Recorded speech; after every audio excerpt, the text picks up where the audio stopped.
wonderful blessing of having an office talagang here in downtown Davao.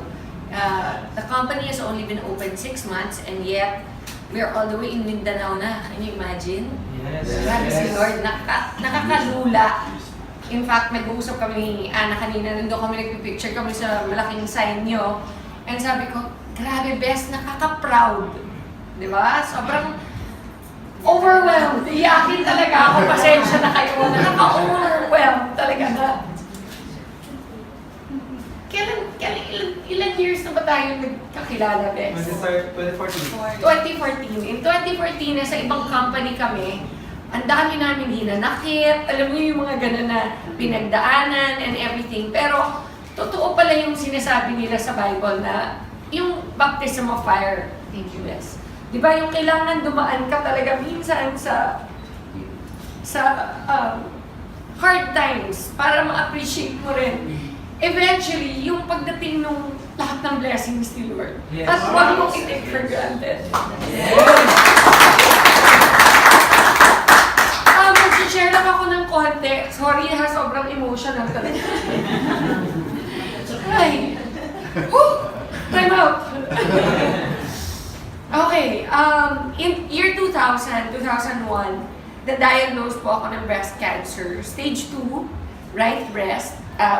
Nakikita niyo, buo na ulit. Pinabelo ko na yan. And in 2001, stage 2 ako, I had to remove a large part of my right breast kasi nandun yung tumor. And sinabi po sa akin na cancerous siya. And 30 years old pa lang ako noon. So ang feeling ko, ang bata-bata ko pa, mamamatay na ako. Diba? Alam niyo siguro yung fear, lahat tayo, meron tayong fears. Pero yung, imagine niyo na lang yung worst fear ninyo, i-magnify nyo by 1,000,000%. Ganon siguro yung dumating na fear sa buhay ko. And yet, at the time, because I was already Christian, which is why it's so important na talagang may relationship tayo kay Lord, is because pag dumating yung mga pagsusubok sa buhay natin, kahit na meron possibility na we won't make it, diba? There's a possibility na kunin na nga tayo ng tuluyan ni God, at least meron kang peace of mind deep inside na kahit ano pa mangyari, alam mo kung saan ka pupunta. Alam nyo, that gives you so much peace. And in spite of all the fear and all of that, talagang nagpursige. I prayed so hard. Sabi ko, Lord, kung trial lang to, kung may dahilan ka, kung may purpose ka para sa akin, why I am going to go through this journey, kasi everyday naman sa buhay ng tao is a journey until makarating ka na sa iyong dapat puntahan, which is either heaven or hell. Diba? And for us, hopefully, it is heaven, all of us. And during that journey, I prayed so hard that He would show me the reason why He allowed that to happen in my life. And that is when, after my first chemotherapy, where I lost all my immune system, ang average po ng immunity ng white blood cells sa katawan ng tao is between 15 and 20,000. Ang akin po, bumagsak ng negative. As in, walang-wala na. Ubos. In fact, so much so na kapag may pumasok na nurse na may sipon or nanggaling sa isang restaurant na meron siyang hinawakan na bagay na may virus or whatever, pwedeng ipasa sa akin, for sure I'll die. It was that bad, my immune system. Naka-reverse isolation po ako sa hospital, which means naka-bubble. Yung kama ko, naka-plastic siya. So, bawal kahit anong virus na makapasok po dun sa room ko. Kasi my health was so detrimental na even somebody na kakatawa man na nagkulangot sa labas at pumasok sa kwarto ko, pwede na akong hawaan ng whatever virus at pamatay ako. It was during that time that I begged my doctor to allow me to have a laptop. Kasi, imagine niyo, kunyari, itong stage na to, naka-cover ng plastic. Okay? At ako'y nasa loob, in a bed. Ano magagawa mo doon? Wala.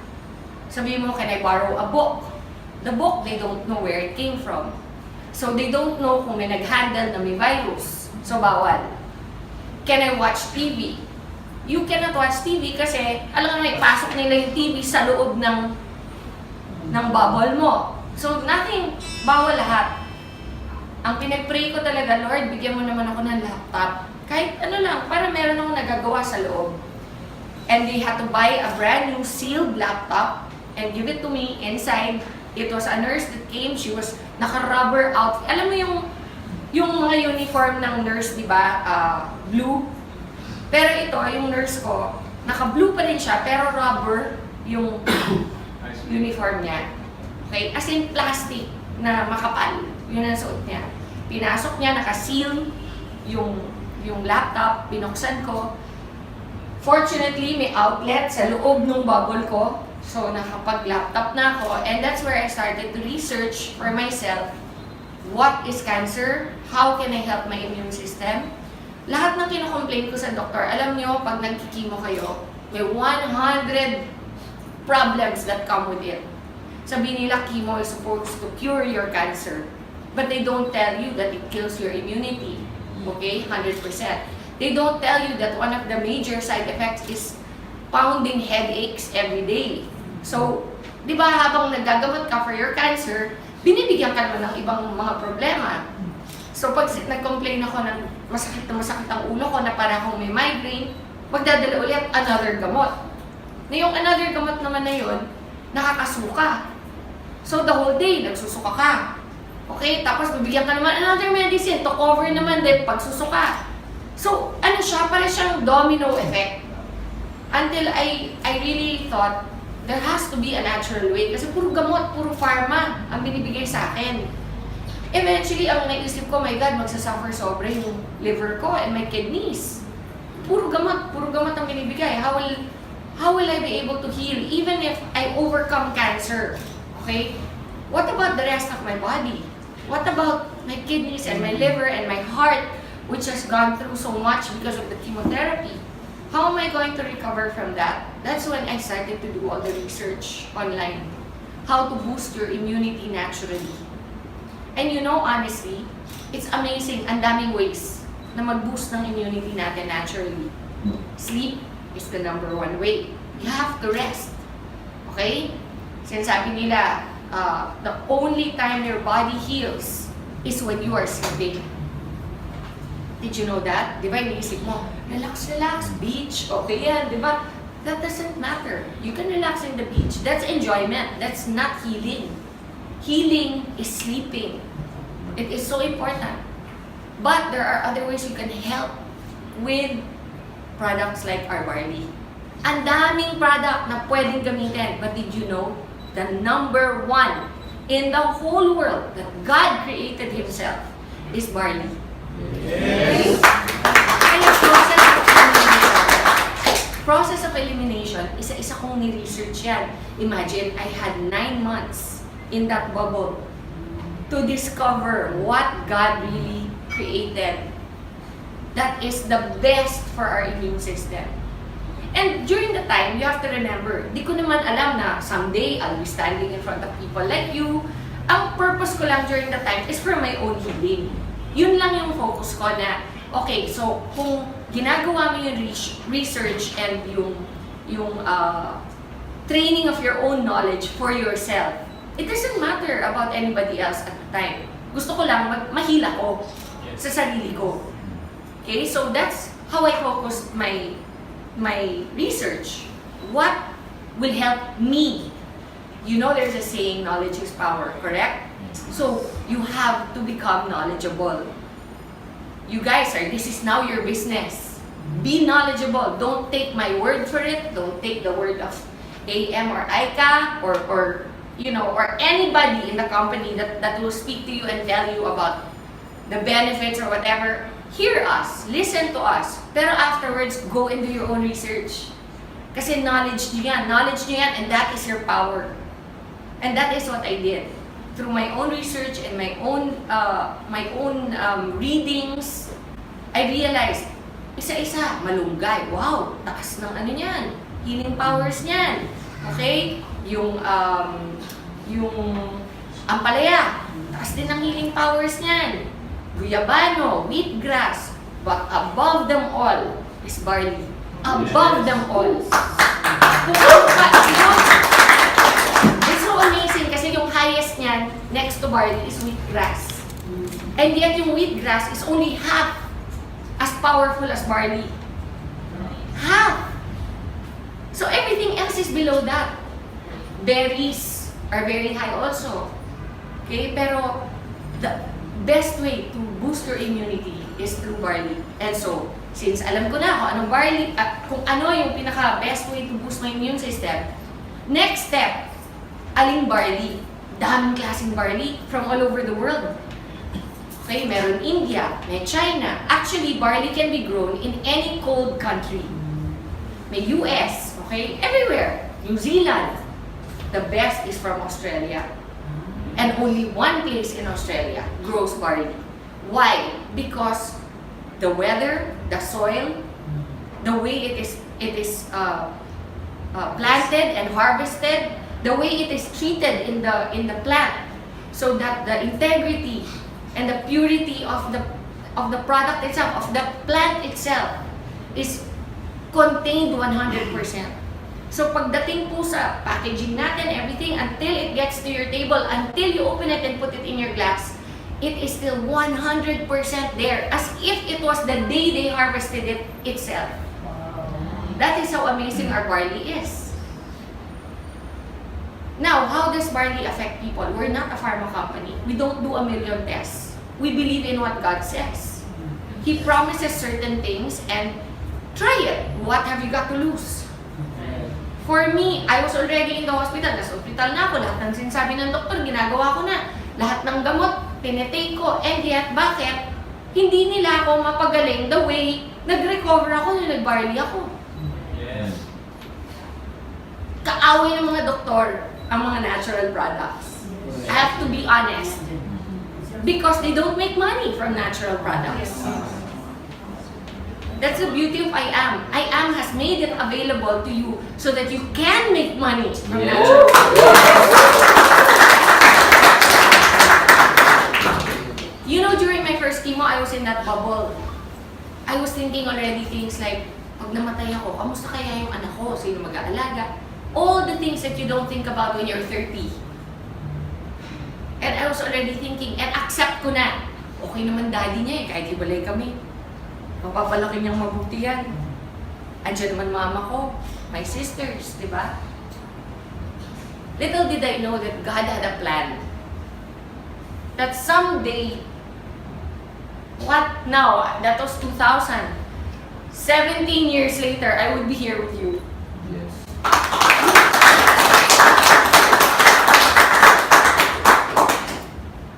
Iba magplano si Lord. Do not assume to know. You, grabe, for me, kaya ako very emotional kasi it's so real for me. It was a time when I really thought natapos na yung buhay ko. And then, every single time meron ganito na gathering or yung launch ng IAM natin, di ba, yung sobrang grateful ako na, wow God, binigay mo pa rin sa akin itong opportunity na maka-share. Even if the worst thing happened to me in my life na because of that cancer, because of that experience, andito ko ngayon. Nakakatulong sa maraming tao through IAM. Diba? Sobrang nakaka-overwhelm. Alam nyo, after my first chemo, which I was in that isolation for so long, on my second chemo, di na ako na-isolate. Yung immune system ko, which took 21 days to recover from the first chemo. So, kunyari, may ano kayo? Maro, thank you, Bess. Explain ko lang para naintindihan nyo. During my first chemo, I ended up in the ICU. Okay? Yan, tama yan ha. Ako to. I'm not very good at drawing. Okay? Nakabubble yan. Ang first chemo, say day 1. Ito pala. Wala talaga. Wala. Day 1 yan. Day 1. First chemo. Ang treatment ko is 4 chemos, dapat. And then after the 4 chemos, 21 days of radiation therapy. So on day 1 of my first chemo, the doctor already told me na you have to recover, your white blood cells will be wiped out. It's natural, sabi niya. Your second chemo is 21 days from now. Within 21 days, your white blood cells have to be recovered. If not, we cannot give you the second chemo. Okay? And if we cannot give you the second chemo, you will go back to the first again. Can you imagine? Eh, yung first pa lang na gusto ko na mamatay. May tatlo pang matitira. Tapos pag disqualify, uulit. Makakailan ako. Yun yung nasa mind ko. So, kailangan talaga ma-hit ko yung 21 days. Parang parang hindi, parang quota sa kailangan ma-hit, mag-sapphire. Diba, ganun eh. Actually, except that this is for your life. This was for my life. So, I cannot rely lang on what the doctors are saying kasi for me, okay, andyan na lahat ng sinasabi na gagawin ko. Pero, kailangan din tulungan ko sarili ko. Doon pumasok yung research, doon pumasok yung Barley. Nung na-discover ko na, alam nyo, on the 20th day, every day kukunan ka ng dugo. Every day for 21 days. On the 20th day, sinabihan ako, you made it. We can give it to you tomorrow. Imagine, ka-recover ko lang today. Tomorrow, titirahin na naman ako. Alam mo, gusto mo sabihin, pwede time out kahit 1 week lang, please lang, para normal yung feeling ulit. Ang feeling kasi dito, parang ang gulay. Hindi ka makabanyo on your own, kailangan may nag-aalalay sa'yo. Hindi ka makakain ng tama, kasi lahat ng, ang bibig mo, punong-puno ng mga singaw. Okay? Walang lasa, lahat ng kainin mo, tastes like metal. No, promise, no. Alam mo yung sasabihin nila, do you know what metal tastes like? Me, I know. Kasi it ruins your taste buds completely. Alam mo, my favorite things like chocolate, okay, Coke, yung mga ganyan. Di ba yung mga gusto mong kainin? Burger, lahat na ipasok ko sa bibig ko, lasang metal. So wala kang gana. Why will you eat? Kahit sa mind mo, ito yung taste, di ba? Sabi mo, ito yung lasa niyan. Bibili ko niyan. Pagdating sa'yo, hindi yun yung lasa. Yun yung side effects ng chemotherapy. So I made it to my second. By then, imagine, 20 days na ako nagre-research. By then, sabi ko, by then, husband, I told him, bumili ka ng Barley. I don't care what the doctor say. Itago mo, huwag mong pakikita na pinasok mo dito. So, naipasok. I kept taking it. Alam mo, on my second chemo, it took me 4 days to recover. Wow. 4 days! Kanina sabi ni Pichi, meron daw tao dito na nag-testify na nagtatago na siya. Na meron daw gallstones. Gallstones ba? Yes. Gallstones. And after 3 days of taking the Barley, 4 days. 4 days, what happened? Lumabas. Ganun ka-powerful yung Barley. There are people it takes years. There are some conditions that I had that took years to recover, but it still recovered. Like, because of chemotherapy, one of the side effects is my ovaries shut down. So no more mens. No more period. So my doctor told me I'll never have children again. And I only had one child back then, si Lexi. She was only 6 when I got diagnosed. And when my doctor told me na I'll never have children again, parang feeling ko, okay na rin. At least I have one. But in the back of my mind, I was thinking, what if I get a recurrence in the future? Okay? What if next time I'm not so lucky? What if next time God really wants to take me na? Diba? Sabihin natin, 5 years from now, 10 years from now, bumalik yung cancer, which is very, very much a possibility for any cancer patient. Once may cancer ka na, chances of recurrence are always 50% higher than somebody who's never had cancer. Okay? So, but now I'm on my 16th year. So, out of the woods na ako. Kumbaga, normally, ang recurrence happens within 2 years. Kung hindi ka pa graduate nung 2 years mo, hindi ka pa out of the woods. Pag nakagraduate ka na ng 2 years, your next is 5 years. That's your goal. Pag nakagraduate ka ng 5, 10. Sometimes, even at 12 or 13, nagkaka-recurrence pa. Okay? So you are not out of the woods.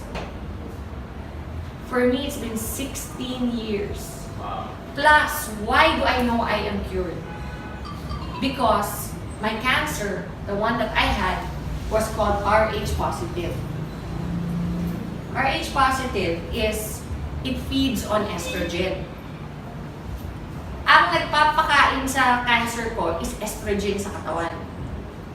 Eh di ba nagkaanak ako ulit? After 3 years, 3 years akong umiinom ng barley from day 1. My period came back. Wow. 3 years! So that just goes to show, some things it will fix in 20 days. Some things it will take years. But no matter what, if you're consistent and you drink it regularly, it will be fixed.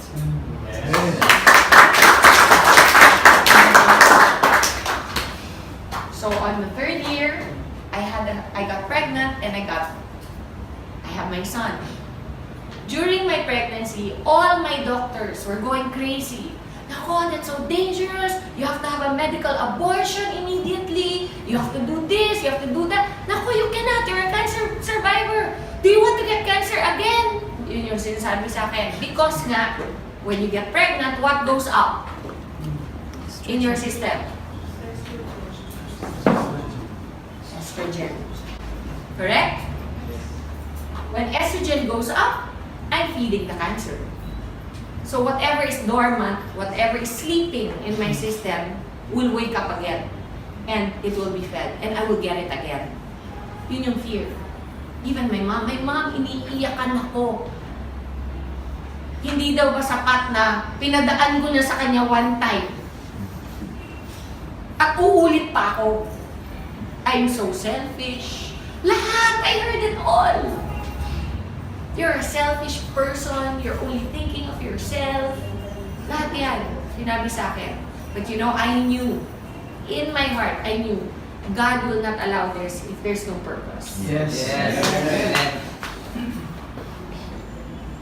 And you know, now my son is 12. Imagine he's 12. What if I had an abortion? He'd not be here. You know? And he brings everybody so much joy. Not just me, my mom, my daughter. And you know, when I found out I was going to have another child, you know, I knew in my heart it was going to be a boy. Hindi ko pa alam yung sex. Pero in my heart, I knew God promised. He said to me, you're going to have a son. You know, from the day that I knew I was pregnant, alam ko lalaki. And I knew also that, you know, I was reading Malakay. Because I have so many testimonies about tithing. Some other time, regarding tithing.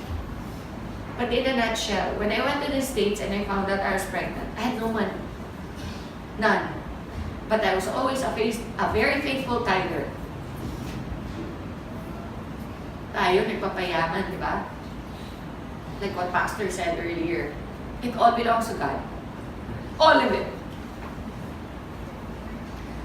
Pag 10 pesos lang ang pera mo, easy no to give 1 peso. Pag 100 pesos, easy to give 10. Pag 100,000 na, madali pa bang magbigay ng 10,000? Or, pag 1 million na, kaya mo magbigay ng 100,000? Harder, di ba? Why? It's relative. It's the same ratio. Why does it become harder? I remember there was one time I earned 1 million pesos in one TV show. I went to church. Andun si Connie Reyes. Naka-ready na yung check ko ng tithe. Pero, hindi ko mabigay sa church. Sa Victory. Lumapit ako sa kanya, sabi ko, Connie, I made na the check. But parang I can't give it. It's heavy in my heart. Sabi ko, parang ang bigat ibigay. Sabi niya, come on, Ton. Sabi niya gano'n. So, alam mo yung hawak yung, ito yung cheque, ito. Here, Con. Baka mo. Ginaganyan na lang. Ipaganyanan ako sa kanya. Promise. Alam mo, she reminded me, sabi niya, you cannot outgive God. Yes.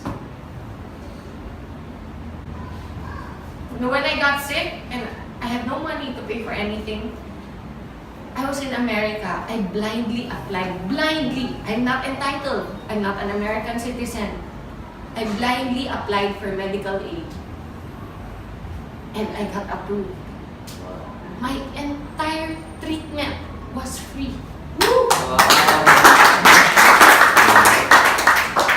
And you know what? I remembered that moment that I gave that check to Connie. Yung bigat ng pag-release nung alam mo yung envelope natin, sabi ko, hirap talaga, hirap i-release yun. Pero I'm so grateful that I did because at the time when I needed help, God was there. I calculated how much it would cost. 5 million to 3. What I got in pesos, $100,000 is what it would have cost. Back then, it was 5 million. Ngayon siguro, doble na yan. But I didn't pay for anything. Even my yung maintenance ko every day, yung tawag nila ng tamoxifen. Normally, one tamoxifen is $100. And I have to take one every day. You know how much I was paying? $1 for each one. You cannot outgive God. So, okay lang na magpayaman. But don't forget what Pastor said. The money isn't ours. We're only stewards. So, ayan, sidetrack tuloy ako. Okay, anyway, so because of the estrogen, everybody was fearful for me to get pregnant, but I had my son. And he's completely well. Alam mo, I only had one breast to breastfeed him. Because they had radiated my right breast. So when they radiate, I actually asked my doctor, how's that? What if I have another, eventually if I have another child, you're never gonna have another child. Alam mo when somebody speaks into your life like that, how hard it is to receive and accept. But what if? No, you will never. No, but I'm just saying hypothetically, if. Don't do that to yourself. It's never going to happen. Ang kulit talaga. Alam mo yung ganun ang demonyo eh. Ganun ang demonyo. Promise, they steal and they lie. They steal your joy. And you don't let them.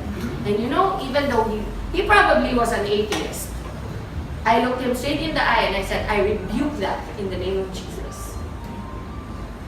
I will have another child. And when eventually I got pregnant, 3 years after, I was already here.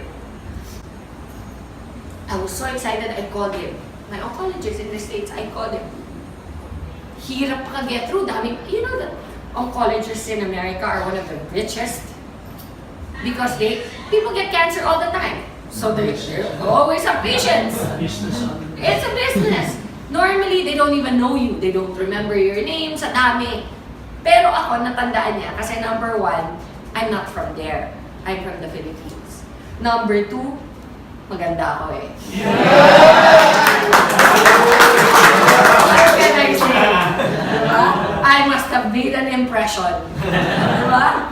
Number 3, which is probably most likely the reason why he remembered me, I was his youngest patient. Okay. I was only 30. Most of his patients are 60, in their 50s, ganyan. Siyempre, siguro, tuwing ako yung papasok sa office niya, happy siya. hindi masyonda yung pumasok, di ba? Hindi Jurassic. So, nagkaroon kami ng banter nung aking doktor. And I called him. When I called, I got his secretary, and the secretary said, "Oh, who is this, please?" Sabi ko, "This is Maritoni from the Philippines." "Oh, one moment, please." Ang bilis, sumagot yung doktor ko. Sabi ko, "Hi, Dr. Cooley, do you remember me?" Sabi niya, "How can I forget my beautiful patient?" Sabi niya, "What is something wrong? Are you having a recurrence?" Kasi normally, tatawag ka lang muna sa doktor mo kapag nagkaroon ka ng problema ulit, di ba? Sabi ko, "Oh, no, I'm perfectly fine, thank you very much. But I just wanted to call you because I remember how you told me I would never have a child again. And I just wanted to share the good news with you that I'm going to have another child." Those were my words, "I'm going to have another child." There's silence on the phone, no? And then he goes, "Well, you know what? I'm really glad you decided to adopt." Ganon siya ka-certain that I will never be pregnant again. So I said, no, Dr. Cooley, you don't seem to understand. I'm pregnant. Again, silence. Tagal. Are you there? Are you still there, Doc? Sabi niya, no, that's not possible. Sabi niya sa akin. Sabi ko, "No, Doc, I'm pregnant. And I'm gonna have a son." Kasi by that time, alam ko na, no, I was already mga 4 months pregnant. And he said, "Oh, no, wait, what did you do?" Sabi, "What did I do?" "Oh, I had sex."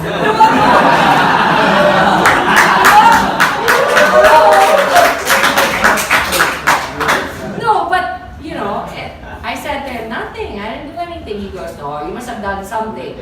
So, siguro kala niya medical procedure or something. So I said, "No, I've been taking a supplement for a while, and it's called Barley."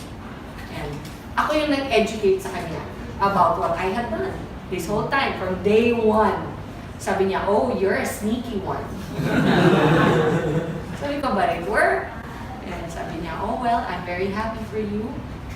You know, and in as much as we are not allowed to recommend those things, being doctors, we do not stop our patients if they want to." Yun ang sabi niya. So, imagine, that's my oncologist na. He's the one that told me I'll never have a child again. He's the one that told me that, you know, if I get pregnant, for sure I'll have a recurrence. And yet, here I am. My child is 12 years old.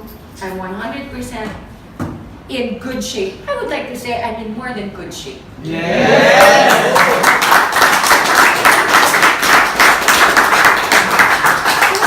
Sinishare ko lang to para malaman niyo kung saan nag-umpisa yung barley natin. It has come a long way. When I first met IAM, you know, and he told me he was interested in the barley, parang protective pa ako. Di ba yung parang ayokong i-share? Kasi parang ang feeling ko, baby ko to eh. This is my baby. This is what helped me survive. And then after a year of friendship that developed between us, I could feel where his heart was. And I knew that his purpose was aligned with mine, which is that we want to help people. We want to help people get better. We want to spread the love of God more than anything. And one of the ways, ironically, is through one of the toughest things I've ever had to go through in my life. And something that I discovered during that time. So, you know, it is an honor and a blessing to be able to provide the barley that helped me to IAM Worldwide. So do not ever, I mean, if you have any questions, we're always available to let you know. You know, I always encourage also members. Kasi minsan may mga nagpa-private messages sa mga social media accounts ko. Simple things like, pwede ba ang barley sa diabetic? You can Google that. I am not your only source of information. Tama lang. Okay? It is in the internet. That's why I am proud to tell you, grabe ang galing ng barley natin. Kasi hindi lang po sa akin dapat manggaling yung believe din nyo. Ako lang po ay testimony. This thing that you see in front of you is the reason why I'm living proof that it works. Okay? But go and do your own research. Find out. Maybe, mas may alam pa kayo eventually kaysa sa akin about what barley can do. Yes. Diba? You know, I've had people take barley come up to me and say, "Hoy, alam nyo, yung anak ko, congenital ang heart disease niya, ganyan-ganyan." And then, we just kept giving barley and eventually it healed. I didn't know that barley could do that. Kasi I'm not naman a doctor or a nutritionist. I'm just a person who took this beautiful gift of God and it worked for me. And that's why I want to share it. I want to let you all know that we are here to support you in every way. It will not only give you great health, it will give you great pockets. Yes. God bless you, everyone. Thank you.